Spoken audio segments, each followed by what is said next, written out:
ஏற்கனவே 2022 பொதுக்குழு ஜூலை 11 பொதுக்குழுல திரு எடப்பாடி பழனிசாமி பொதுச் செயலாளராக தேர்ந்தெடுக்கப்பட்டு அந்த மெஜாரிட்டி அடிப்படையில் அவருக்கான ரெட்டலையே தேர்தல் ஆணையம் ஈரோடு கிழக்கு சட்டமன்ற தேர்தல் சமயத்தில் ஒதுக்குறாங்க. ஆனால் மீண்டும் மீண்டும் இதில் வழக்குகளுக்கு போகிறது, உரிமையியல் நீதிமன்றத்தில் வழக்குகள் இருக்குது, அதில் முடிவு தெரிகிற வரைக்கும் ரெட்டலையை யாருக்கும் கொடுக்கக்கூடாதுங்கிறது ஒரு அரசியல் காழ்ப்புணர்ச்சி கடந்து வேற என்னவா இருக்க முடியும்? மெஜாரிட்டியை முடிவு செஞ்சுட்டாரு, தீர்மானிச்சிட்டாரு, யாருன்றத இபிஎஸ் நிரூபிச்சிட்டாரு. இதற்கு பிறகு உரிமை கோருவது சரியானதா இருக்குமா? அதாவது திரு எடப்பாடி பழனிசாமி அவர்களே சமீபத்தில் கடைசியா அவர் பொதுச் செயலாளராக தேர்ந்தெடுக்கப்பட்டதுல ஒத்துக்கொண்ட ஒரு ஃபார்முலாங்கிறது அடிப்படை உறுப்பினர்களால தான் கட்சியினுடைய பொதுச் செயலாளர் தேர்ந்தெடுக்கப்பட வேண்டும். இதை எடப்பாடி பழனிசாமி ஏற்றுக்கொண்டார். அதுல மாற்று கருத்து இல்லை. அது ஏன் அதை ஏற்றுக்கொண்டார்னா, என்னுடைய அந்த வழக்குல டெல்லி உயர்நீதிமன்றத்தில் ஜஸ்டிஸ் சிஸ்தானி என்பவர் பேரா 52 இருந்து 55 வரைக்கும் ஒரு அப்சர்வேஷன் கொடுத்தார். அதாவது இந்த கட்சியை உருவாக்கிய நிறுவனர்கள் புரட்சி தலைவர் எம்ஜிஆரும் அதை வளர்த்த ஜெயலலிதா அம்மாவும் அடிப்படை உறுப்பினர்களுக்கு கொடுத்திருக்கிற அந்த உரிமையை பறிக்க கூடாது.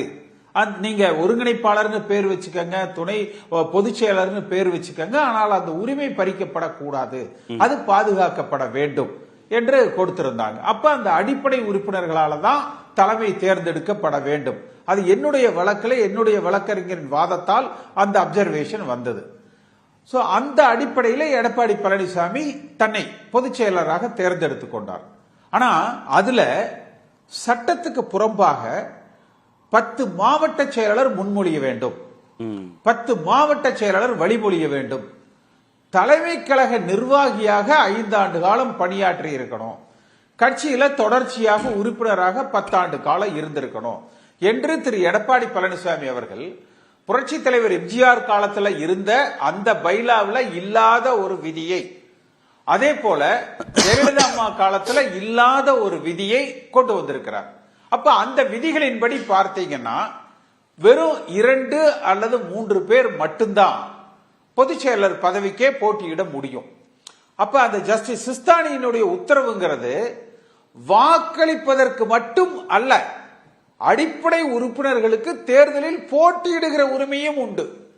அப்ப அந்த போட்டியிடுகிற உரிமையை திரு எடப்பாடி பழனிசாமி பறித்திருக்கிறார். இப்ப இந்த வழக்குகள் பார்த்தீங்கன்னா திரு எடப்பாடி பழனிசாமி அவர்களுக்கும் ஓ பன்னீர்செல்வம் அவர்களுக்கும் இவங்க 2 பேரை மட்டுமே மையப்படுத்தி இதுவரை சென்னை உயர்நீதிமன்றம், உச்ச நீதிமன்றம், தேர்தல் ஆணையம் எல்லா இடங்களிலும் வழக்குகள் நடந்து கொண்டிருந்தது. அப்ப இன்றைக்கு தான் முதல் முறையாக என்னை அழைத்திருக்கிறார்கள்.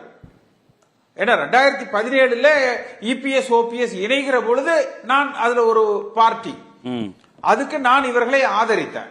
ஆனால் அன்றைக்கே அந்த சின்னத்தை கொடுங்கள், ஆனால் விதிகளில் திருத்தத்தை ஏற்றுக்கொள்ளாதீர்கள் அப்ஜெக்ஷன் ஃபைல் பண்ணியிருக்கேன். 2022 மற்றவர்களது மனுக்கள் திரு 2022 இல்ல, நான் 2017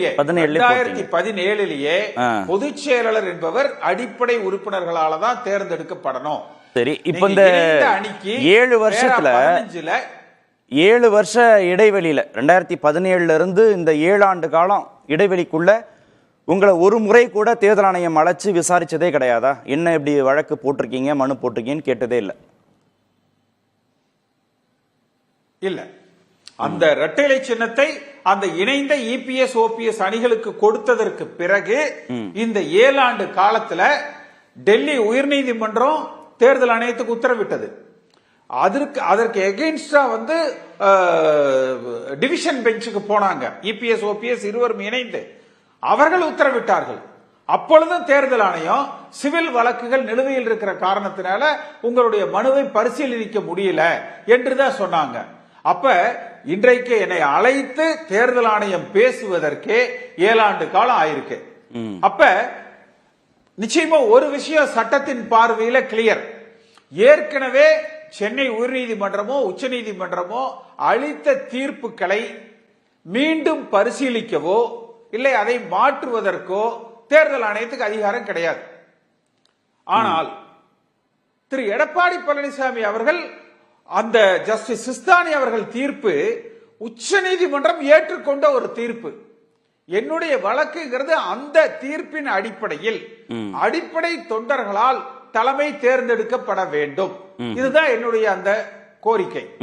அப்ப எடப்பாடி பழனிசாமி என்ன சொல்றாரு, அப்படித்தான் நாங்க தேர்ந்தெடுத்துட்டோம் என்று சொல்கிறார். ஆனால் யாரும் போட்டியிடாத வகையில திருத்தங்களை செய்து அவர் தேர்ந்தெடுக்கப்பட்டிருக்கிறார். சரி, இந்த அவரது அந்த தேர்தல் என்பது இல்ல நீங்க ஏற்றுக்கொள்ளப்படத்தக்கது அல்ல. நீங்க பைலாவை திரு எடப்பாடி பழனிசாமி மாத்தினாரு, தனக்கு வசதியாக போட்டியிடுவதற்கு ஏதுவான சூழ்நிலையை உருவாக்கிட்டாருன்னா பொதுக்குழு உறுப்பினர்களோட ஒப்புதல் இல்லாம இதை அவர் செய்யல. பொதுக்குழு உறுப்பினர்கள் ஒப்புதல் கொடுத்துதானே இந்த பைலாலாம் மாத்தி அவர் கட்சியின் பொதுச் செயலாளராக தேர்வு செய்யப்படுறாரு.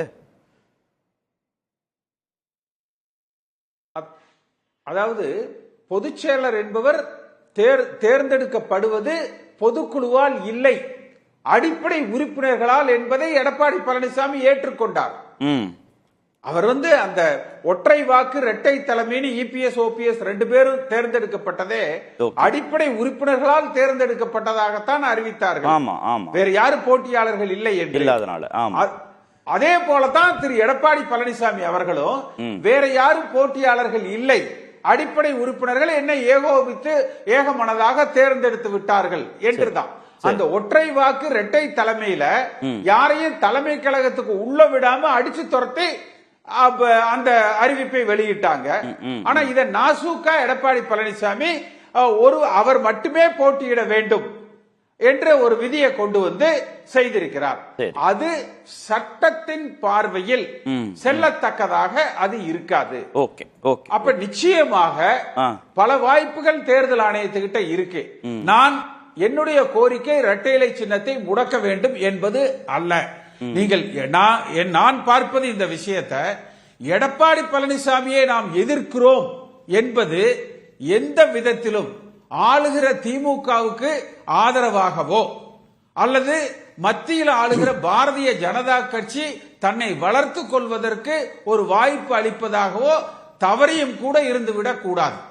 அதே போல திரு எடப்பாடி பழனிசாமி என்கிறவர் அடிப்படை தொண்டர்களால் தேர்ந்தெடுக்கப்பட்டு அவர் வெற்றி அடைந்தால் அதை வரவேற்கலாம். ஆனால் புரட்சி தலைவர் எம்ஜிஆரும் ஜெயலலிதா அம்மாவும் அந்த தொண்டர்களுக்கு கொடுத்திருக்கிற அந்த உரிமையை இவர் பறிக்க கூடாது.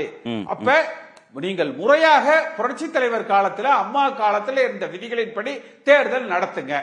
அப்ப அதுல தேர்தல் ஆணையத்துக்கு முன்னாடி 4 வாய்ப்புகள் இருக்கு. அவங்க என்ன முடிவு செய்யலாம்னா, ஒன்று இல்ல எடப்பாடி பழனிசாமியே எல்லாம் தேர்ந்தெடுத்த முறை சரிதான், இது வரைக்கும் உங்க வழக்கு எல்லாம் விசாரிக்கல, எல்லாத்தையும் விசாரிச்சு நாங்க ஒரு முடிவுக்கு பண்ணிடுறோம் என்று ஒருவேளை சொல்ல முடியும். மத்தியில அவருக்கு ஒரு அணுக்கிரகம் இருந்தால் அப்படி ஒரு உத்தரவு அவருக்கு கிடைக்கலாம்.